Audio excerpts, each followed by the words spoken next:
Habacuc, chapitre 3. Prière d'Habacuc, le prophète. Sur le mode des complaintes. Éternel, j'ai entendu ce que tu as annoncé, je suis saisi de crainte. Accomplis ton œuvre dans le cours des années, ô Éternel. Dans le cours des années, manifeste-la, mais dans ta colère, souviens-toi de tes compassions. Dieu vient de Théman, le Saint vient de la montagne de Paran. Sa majesté couvre les cieux, et sa gloire remplit la terre. C'est comme l'éclat de la lumière, des rayons partent de sa main. Là réside sa force.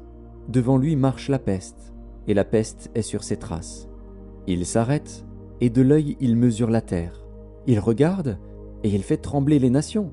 Les montagnes éternelles se brisent, les collines antiques s'abaissent, les sentiers d'autrefois s'ouvrent devant lui. Je vois dans la détresse les tentes de l'Éthiopie, et les tentes du pays de Madian sont dans l'épouvante. L'Éternel est-il irrité contre les fleuves? Est-ce contre les fleuves que s'enflamme ta colère? Contre la mer que se répand ta fureur, pour que tu sois monté sur tes chevaux, sur ton char de victoire? Ton arc est mis à nu. Les malédictions sont les traits de ta parole. Tu fends la terre pour donner cours aux fleuves. À ton aspect, les montagnes tremblent, des torrents d'eau se précipitent. L'abîme fait entendre sa voix, il lève ses mains en haut. Le soleil et la lune s'arrêtent dans leur demeure, à la lumière de tes flèches qui partent, à la clarté de ta lance qui brille. Tu parcours la terre dans ta fureur, tu écrases les nations dans ta colère.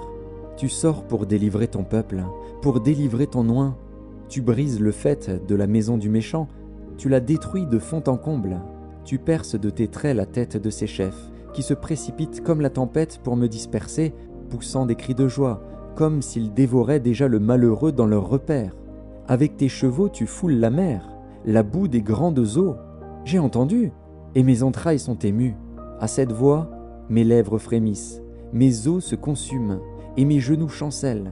En silence, je dois attendre le jour de la détresse, le jour où l'oppresseur marchera contre le peuple. Car le figuier ne fleurira pas, la vigne ne produira rien, le fruit de l'olivier manquera, les champs ne donneront pas de nourriture, les brebis disparaîtront du pâturage, et il n'y aura plus de bœufs dans les étables.